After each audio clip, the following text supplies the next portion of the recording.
मोअज़्ज़ज़ तलबा, आज का क्लास है types of sclereids on the basis of shape.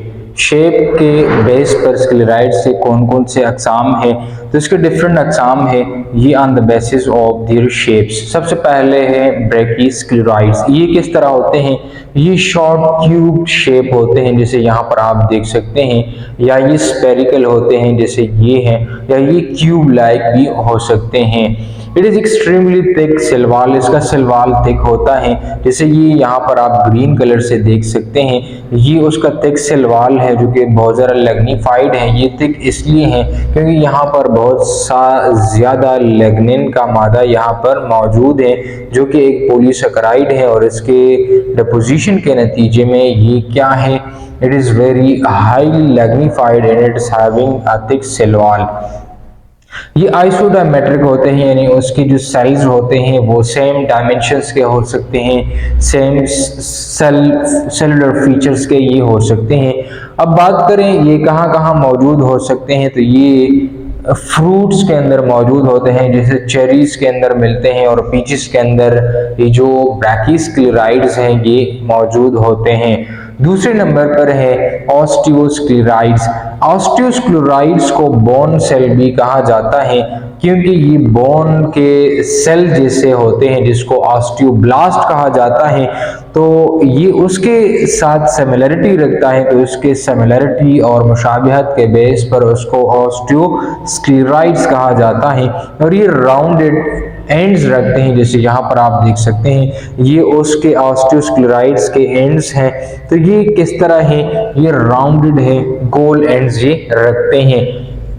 ये कहाँ कहाँ मौजूद हैं? लीव्स के अंदर मौजूद हैं, सीड कोट्स के अंदर ये मौजूद होता है। इसके साथ ये जो हाइपोडर्मल लेयर होता है सीड कोट्स का, तो वहां पर भी ये मौजूद होता है। एक ये एक एंडोडर्मल होता है और एक हाइपोडर्मल होता है। हाइपो का मतलब होता है जो बैरूनी वाली बाहर साइड वाली जो लेयर होता है, उसमें ऑस्टियोस्क्लेराइड्स मौजूद होते हैं। इसके साथ fruits and leaves of some ज़ीरोपाइड्स के अंदर भी ये मौजूद होते हैं। ज़ीरोपाइड्स वो प्लांट्स होते हैं जो कि वाटर डेफिशिएंट एरिया में मौजूद होते हैं, एक ऐसी एरिया में ग्रो करते हैं जहां पर वाटर की कंसंट्रेशन बहुत कम होती है, तो उनको ज़ीरोपाइड्स प्लांट्स कहा जाता है।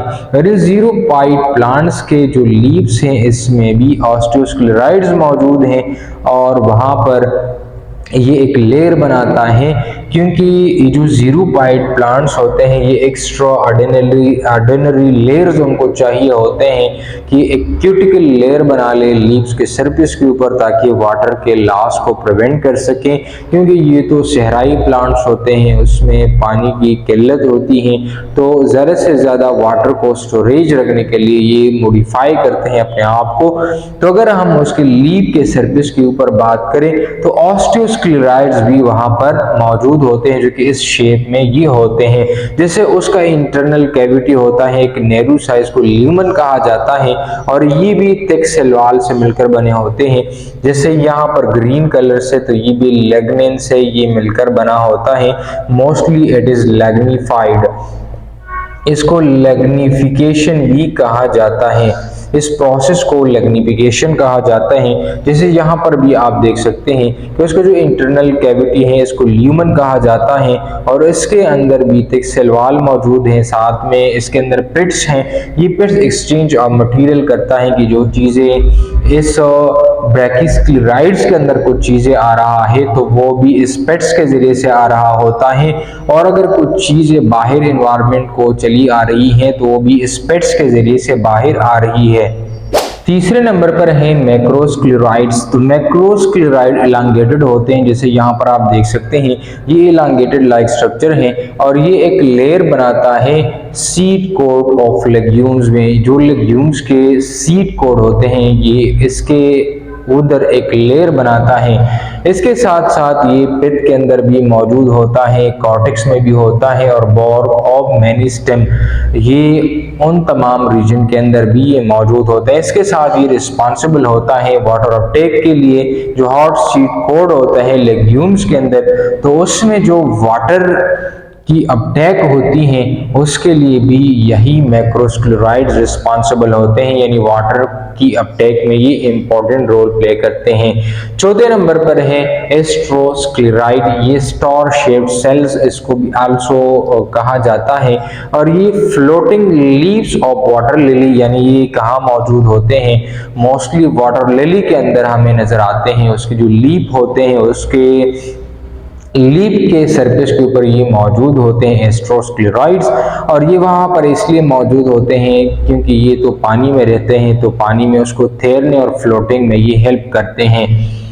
इट इज स्टार शेप, ये स्टार शेप होते हैं, just like you can see here, ये इस तरह के स्टार के शेप में होते हैं। इसके साथ ही लीव्स के अंदर मौजूद होता है, जैसे लीव्स के पिट्यूल्स हैं। पिट्यूल्स मिसाल के तौर पर ये एक लीफ है, तो उसके जो ये वाला जो पोर्शन है इसको पिट्यूल कहा जाता है, और इस पिट्यूल की मदद से ये लीफ स्टेम के जरिए से अटैच होता है, तो इसको कहा जाता है पिट्यूल। तो यहाँ इस पिट्यूल के अंदर भी एस्ट्रोस्क्लेराइड्स वो मौजूद होते हैं, और ये कौन से किसके पिट्यूल्स में, हाइड्रोपाइट्स में। हाइड्रो का मतलब है वाटर और फाइट्स का मतलब है प्लांट, यानी वो प्लांट जो कि वाटर में जिंदगी गुजारते हैं, वाटर में ग्रो करते हैं, वाटर उसका हैबिटेट होता है, तो उसके जो पिट्यूल हैं उसमें एस्ट्रोस्क्लेराइड्स मौजूद हैं। ये इसलिए मौजूद हैं ताकि उसके लीफ फ्लोट कर सकें और वो एक जगह से दूसरी जगह वो जा सके जहाँ पर एनवायरनमेंट अच्छी हो, जहाँ पर एनवायरनमेंट सुटेबल हो, जहाँ पर रोशनी हो, और इस रोशनी और सुटेबल एनवायरनमेंट में ये अपनी नस्ल को भी इंक्रीज कर सके और अपनी जो नॉर्मल एक्टिविटीज है वो भी सर अंजाम दे सके। तो उसके फ्लोटिंग में जो है ये एस्ट्रोस्क्लेराइड्स का इंपॉर्टेंट रोल है। जैसे यहाँ पर आप देख सकते हैं ये इस तरह के शेप में होते हैं, बिल्कुल इंटरनल यहाँ पर ल्यूमन मौजूद है, और ये थिक सिलवाल है जो कि मोस्टली लिग्निन से मिलकर ये बना होता है। फिफ्थ नंबर पर है ट्राइकोस्क्लेराइड। ये ट्राइकोस्क्लेराइड्स ये नीडल लाइक हार्ट होते हैं, और ये ब्रांच सेल से मिलकर बने होते हैं, यानी ये हार्ड भी होते हैं, नीडल लाइक भी होते हैं, और ये ब्रांचेस बनाते हैं। Found in some species of plant, ये कुछ ऐसे स्पीशीज के अंदर पाए जाते हैं जो कि मोस्टली प्रोटेक्ट करता है हार्बीवोर से इस प्लांट्स को कि वो इसके ऊपर आए और इसको फीड करें, तो उससे जो बचाने का काम है हार्बीवोर से, तो वो मोस्टली ट्राइकोस्क्लेराइड सरंजाम देते हैं। ये इलंगेटेड और हेयर लाइक सेल से मिलकर बने होते हैं, और ये एरियल रूट्स के अंदर भी पाए जाते हैं, जैसे मॉन्स्टेरा के अंदर हम देखते हैं, ये मॉन्स्टेरा है। मॉन्स्टेरा प्लांट्स के अंदर भी जो एरियल रूट्स होते हैं तो उसमें भी ट्राइकोस्क्लेराइड्स मौजूद होते हैं। अब एरियल रूट्स क्या होते हैं, वो रूट्स जो कि मोस्टली जो हम रूट्स देखते हैं तो वो तो जमीन के नीचे होती हैं, अंडरग्राउंड पॉट जो अंडरग्राउंड सिस्टम प्लांट्स का होता है तो उसको रूट सिस्टम कहा जाता है, तो वो मोस्टली जमीन के नीचे होती है, सॉइल के अंदर होता है। लेकिन एरियल रूट्स कुछ ऐसे प्लांट्स होते हैं जो कि मॉडिफाइड रूट्स इसके अंदर मौजूद होते हैं, यानी above the surface of earth, यानी इट्स नॉट अंडरग्राउंड रूट। तो मॉन्स्टेरा के अंदर जो एरियल रूट्स हैं उसके अंदर भी ट्राइकोस्क्लेराइड्स मौजूद हैं। इसके साथ लीव्स ऑफ बनाना के अंदर भी ट्राइकोस्क्लेराइड्स मौजूद हैं। नेक्स्ट जो उनका टाइप है बेस्ड ऑन शेप, तो फेलिफॉर्म स्क्लेराइड्स हैं। फेलिफॉर्म जो स्क्लेराइड्स हैं ये फाइबर लाइक सेल्स से मिलकर बने होते हैं, और इसके अंदर लेस ब्रांच स्ट्रक्चर हमें नजर आते हैं, यानी मोस्टली ब्रांचेस नहीं बनाते, और साथ में ये नॉट वेरी कॉमन, ये हमें यूनिवर्स के अंदर ज्यादा देखने को मिलता नहीं क्योंकि ये कॉमनली प्रेजेंट नहीं करता। इसके साथ ही लीव्स ऑफ जो जैतून के लीव्स होते हैं, जो ओली के प्लांट है उसके अंदर ये मौजूद होते हैं।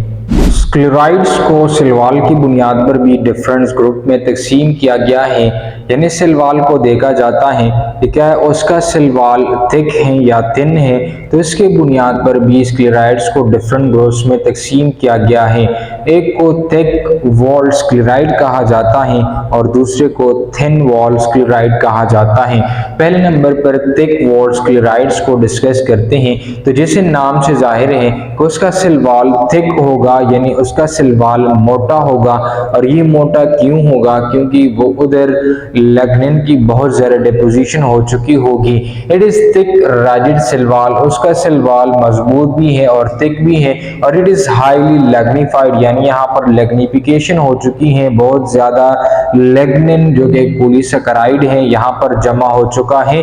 जैसे यहाँ पर आप देख सकते हैं इस डायग्राम में जो ग्रीन कलर से मैंने शो किया हुआ है, ये उसका लिग्निफाइड पोर्शन है, यानी ये सारा का सारा सेल वॉल है। It is highly lignified. इसके अंदर एक छोटे छोटे पेट्स मौजूद होते हैं और यही पेट एक्सचेंज ऑफ मटेरियल करता है। और बिल्कुल सेंटर में एक छोटा सा जगह लिग्निन की डिपोजिशन से बाकी रह जाता है, जिसको ल्यूमन कहा जाता है। ल्यूमन का मतलब है इंटरनल और सेंट्रल कैविटी, जो कि स्क्लेराइड्स के अंदर मौजूद हो, तो इसको कहा जाता है थिक वॉल स्क्लेराइड। यानी अगर देखा जाए तो मोस्टली अगर स्क्लेराइड के सेल को अगर हम देखें तो 90% आपको सेल वॉल नजर आएगा। जो सेल वॉल है यहाँ पर जो ग्रीन कलर से आपको शो हो रहा होगा, तो ये सारा का सारा सेल वॉल है। तो ये तकरीबन 90% सेल का वॉल्यूम जो है वो सेल वॉल पर ही मुश्तमिल होता है। उसके शेप के हवाले से अगर हम देखें तो उसका शेप इरेगुलर होता है, कोई ख़ास शेप उसका नहीं होता। और ये ऑफन डेड होता है मैच्योरिटी, यानी जब ये मैच्योरिटी को पहुंचता है तो ये डेड हो चुका होता है। उसके अगर हम लोकेशन की बात करें कि कहाँ कहाँ मौजूद है, तो स्टेम के अंदर मौजूद है, रूट्स के अंदर भी है और साथ में लीव्स के अंदर भी ये मौजूद है। अब ये जो स्क्लेराइड्स हैं जो कि थिक वॉल हैं, तो ये स्ट्रक्चरल सपोर्ट प्रोवाइड करते हैं, प्रोटेक्शन प्रोवाइड करते हैं और डिफेंस के तौर पर ये मौजूद होते हैं। ये सेल्स के अंदर ये मौजूद होते हैं, तो वो स्ट्रक्चरल सपोर्ट प्रोवाइड करते हैं, प्रोटेक्शन प्रोवाइड करते हैं और साथ में डिफेंस जो है ये प्रोवाइड करते हैं। दूसरे नंबर पर है थिन वॉल स्क्लेराइड, यानी थिन वॉल स्क्लेराइड्स का मतलब ये है कि उसका जो सेल वॉल है वो मोटा ज्यादा नहीं है, बल्कि पतला सा दीवार है, जिसको कहा जाता है थिन वॉल स्क्लेराइड्स। यानी अगर देखा जाए तो यहाँ पर डिपोजिशन इतनी ज्यादा नहीं हो चुकी होगी लिग्निन की, so therefore it is a thin wall and this is called thin wall sclereids. Thin primary cell wall, यहाँ पर प्राइमरी सेल वॉल मौजूद है और ये लेस मैग्नीफाइड है। मोस्टली मैंने इससे पहले भी लेक्चर्स में आपको बताया होगा कि जो सेकेंडरी सेल वॉल है ये स्पेशलाइज्ड सेल की पहचान है, ये डिफरेंशिएटेड सेल्स की पहचान है। तो यहाँ पर अगर प्राइमरी सेल वॉल है और सेकेंडरी सेल वॉल नहीं है, तो इसका मतलब ये है कि यहाँ पर लिस्ट लिग्निफिकेशन हो चुकी है और ये जिंदा सेल होंगे, ये मुर्दा नहीं होंगे। लेकिन यहाँ पर आप देखें कि यहाँ पर सेकेंडरी सेल वॉल मौजूद हैं और बहुत ज़्यादा लिग्निफिकेशन हो चुके हैं। तो ये जो सेल है, ये जो थिक वॉल स्क्लेराइड्स हैं, ये जिंदा नहीं है बल्कि ये मुर्दा सेल है। वेरियस शेप एंड साइज, ये वेरियस शेप और साइज में होते हैं और ये जिंदा होते हैं। जब मैच्योरिटी को भी पहुंचती है तभी भी ये जिंदा होते हैं। उसके फंक्शन के हवाले से हम बात करें तो ये मैकेनिकल सपोर्ट प्रोवाइड करता है, डिफेंस प्रोवाइड करता है, डिफरेंट हार्मफुल जो चीज़ें सेल के अंदर आ रहे होते हैं तो ये बैरियर के तौर पर काम करते हैं और वो जो हार्मफुल चीज़ें होती हैं उनसे हमारे सेल को बचाते हैं, जो कि प्लांट का इंटरनल एनवायरनमेंट की प्रोटेक्शन करते हैं। इसके साथ जो पैथोजेंस होते हैं और साथ में जो हर्बीवोर्स प्लांट्स के ऊपर अटैक करते हैं, तो उससे भी प्लांट को हर्बीवोर से ही बचाने के काम करते हैं। ये स्टेम के अंदर भी मौजूद हैं, लीव्स के अंदर भी मौजूद हैं, रूट्स के अंदर भी हैं, फ्रूट्स के अंदर भी हैं और सीड्स के अंदर भी ये मौजूद हैं। जो स्टेम है उसके कॉर्टिकल सेल के अंदर थिन वॉल स्क्लेराइड्स मौजूद हैं। जो लीव्स हैं उसके मेसोफिल सेल के अंदर मौजूद हैं। मेसोफिल सेल वो सेल है जो कि फोटोसिंथेसिस का काम करते हैं, जो लाइट एनर्जी को ट्रैप करते हैं और इसी के नतीजे में अपनी खुराक को तैयार करते हैं। इसके साथ एपिडर्मिस जो कि आउटर मोस्ट बाउंड्री एक लेयर बनाता है, तो उसमें भी लीव्स के अंदर ये मौजूद होता है। इसके साथ रूट्स को देखें तो रूट्स के एंडोडर्मिस और साथ में पीरिसाइकल, फ्रूट्स के पीरिसाइकल के अंदर ये मौजूद होता है। इसके साथ जो सीड कोड्स हैं तो उसके अंदर भी थिन वॉल्ड स्क्लेराइड मौजूद हैं। फंक्शंस की बुनियाद पर भी स्क्लेराइड्स को डिफरेंट ग्रुप्स में तकसीम किया गया है। पहले नंबर पर हैं सपोर्टिंग स्क्लेराइड, वो स्क्लेराइड जो मैकेनिकल सपोर्ट प्लांट के सेल्स को, प्लांट के आर्गन को प्रोवाइड करते हैं, तो उसको कहा जाता है सपोर्टिंग स्क्लेराइड। यानी कुछ ऐसे स्क्लेराइड्स भी हैं जो कि सपोर्टिंग के तौर पर काम करते हैं, मैकेनिकल सपोर्ट प्लांट्स के सेल और ऑर्गन को प्रोवाइड करते हैं। दूसरे नंबर पर है प्रोटेक्टिव स्क्लेराइड। कुछ ऐसे स्क्लेराइड्स भी हैं जो कि खास तौर पर प्रोटेक्शन का काम कराते हैं, जैसे प्रोटेक्शन करते हैं अगेंस्ट पैथोजन, कोई भी हार्मफुल चीज, बैक्टीरिया, वायरस, फंजाई वगैरह प्लांट्स के ऊपर अटैक करना चाहता है तो उससे भी सेल को बचाता है। जैसे इन्वायरमेंटल स्ट्रेसेस आते हैं डिफरेंट, कभी गर्मी हो जाती है, कभी सर्दी होती है, तो इस तरह के कंडीशन से भी प्लांट्स को बचाने का जो काम है वो है प्रोटेक्टिव स्क्लेराइड्स प्रोवाइड करते हैं। ये थिक सेल वॉल के हामिल होते हैं, यानी उसका जो सेल वॉल होता है उसके इर्द जो होल बना हुआ होता है वो थिक होता है और हाईली लैग्निफाइड होता है। बहुत सारा लैग्निन की डिपोजिशन यहाँ पर हो चुकी होती है। इसके साथ ये वेरियस शेप के हामिल होते हैं, कोई ख़ास उसका शेप नहीं होता बल्कि डिफरेंट शेप के ये हो सकते हैं। और जब ये मेच्योरिटी पर पहुँच जाते हैं तो ये डेड हो जाते हैं, मुर्दा हो जाते हैं, ये जिंदा नहीं रहते। उसके लोकेशन और फाउंडेशन की बात करें कि ये कहाँ कहाँ मौजूद है, तो ये एपिडर्मल टिश्यू के अंदर मौजूद है, कार्टिक्स के अंदर भी ये पाया जाता है और साथ में वास्कुलर टिश्यू इन जाइलम और फ्लोएम के अंदर भी ये मौजूद है। तीसरे नंबर पर है स्टोरेज स्क्लेराइड, यानी जिसका काम स्टोरेज के हवाले से हो, जो चीज़ें इजाफी हैं तो उसको स्टोर किया जाए और फिर फर्दर किसी भी वक्त फ्यूचर में जब प्लांट्स को नीड हो तो वो अवेलेबल हो, तो वो स्टोरेज स्क्लेराइड ये काम सर अंजाम देते हैं। जैसे ये स्टोर करते हैं न्यूट्रंट्स को, जो कि इजाफी न्यूट्रंट्स को प्लांट्स को अभी नहीं चाहिए होती हैं इमीडिएटली, तो उसको स्टोर किया जाता है और फिर जब प्लांट्स को नीड होती हैं तो उसको अवेलेबिलिटी जो है वो मुयस्सर हो। इसके साथ वाटर की स्टोरेज करता है, साथ में वेस्ट प्रोडक्ट जो कि मेटाबॉलिज्म के नतीजे में जो वेस्ट प्रोडक्ट बनते हैं तो उसकी स्टोरेज का काम भी यही वे जो स्टोरेज स्क्लेराइड्स हैं सर अंजाम दे रहे हैं। इसके सेल की बात करें तो ये थिक सेल वॉल इसके इर्द गिर्द मौजूद है, साथ में इट इज हाईली लैग्निफाइड है, बहुत सारा लैग्निन यहाँ पर जमा हो चुका है और इसका शेप भी डिफरेंट है, वेरियस शेप के ये हामिल हो सकते हैं। साथ में ये जब मेच्योरिटी पर पहुंच जाते हैं तो ये भी डेड हो जाते हैं, इट्स नॉट अलाइव। ओके, ये कहाँ मौजूद है, सीड्स के अंदर है, फ्रूट्स के अंदर है और साथ में ट्यूबर, जो कि मोस्टली ये जो प्लांट्स के आर्गन्स हैं ये मोस्टली स्टोरेज का काम करते हैं, तो यहाँ पर जो स्टोरेज स्क्लेराइड्स हैं मोस्टली यहाँ पर मौजूद होते हैं। कुछ ऐसे स्क्लेराइड्स भी हैं जो कि स्पेशलाइज्ड स्क्लेराइड्स कहलाते हैं, यानी जिसके साथ यूनिक स्ट्रक्चर के हामिल हो और यूनिक फंक्शन के हामिल हो, यानी ये मॉडिफाइड हो चुके होते हैं, एक यूनिक स्ट्रक्चर के हामिल होते हैं, यूनिक फंक्शन के हामिल होते हैं, तो इसको कहा जाता है स्पेशलाइज्ड स्क्लेराइड्स।